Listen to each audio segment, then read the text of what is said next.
All right, so here we were dealing with polar coordinates and we want to plot these 4 points. All right, so let's just draw our XY plane here. Actually, not XY, right? It's going to be just the polar, the polar plane here.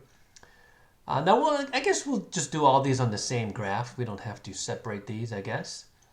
Okay, now generally, right, you would see like, if you use like polar graph paper, right, you would see this is a radius of 1, right? Then we would go 2 away.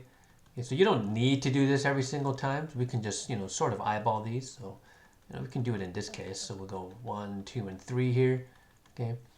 So now let's draw these guys, right? So what is this point? 2/3, comma 2 pi over 3. Remember, this is the point r comma theta, where r represents the radius or the distance from the origin. And theta is the angle, right? And the angle must be in standard position. So you actually always do the angle first. So in this case, okay, 2 pi over 3, right? Where's 2 pi over 3? Now we're just going to eyeball this one, but 2 pi over 3, right? Hopefully you have your unit circles in front of you. 2 pi over 3 is going to be along this line here. And then 2/3, we're just going to extend up a little bit this way, right? So that's going to be the point P there, 2/3, comma 2 pi over 3. All right, this one, we'll do this one in green, right? So we got 3, comma negative pi over 4. So what does that negative angle mean? It means that, well, in standard position, we want to go negative pi over 4. So we'll go negative pi over 4. We're just going to be in quadrant 4. And then we want to go a distance of 3. In this case, the distance is positive, right? So this is going to be this guy. Okay, so the angle in standard position is negative pi over 4. And the length, or r, in this case, is 3. All right, so this guy, negative 2, comma 5 pi over 4.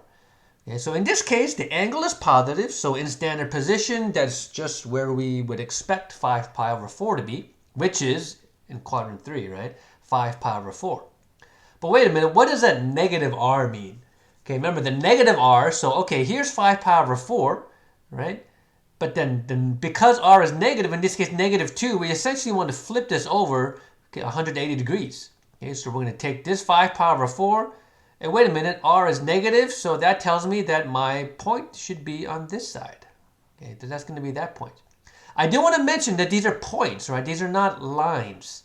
Okay, I'm just drawing the lines out to show you, right, where we are distance-wise from the origin. But remember, these are points, okay, not lines. All right, so let's do the last one here. Okay, negative 4, comma negative 7 pi over 6. So once again, we always do the angle first. Okay, negative 7 pi over 6 is about negative 210 degrees. So we know that that's going to be in quadrant 2 here, right? So, this line, well, not imaginary, right? But this line is negative 7 pi over 6. But wait a minute, r is negative. So here's negative 7 pi over 6, which is the same, right? Remember, 7 pi over 6 is coterminal with 5 pi over 6. These are the same, right?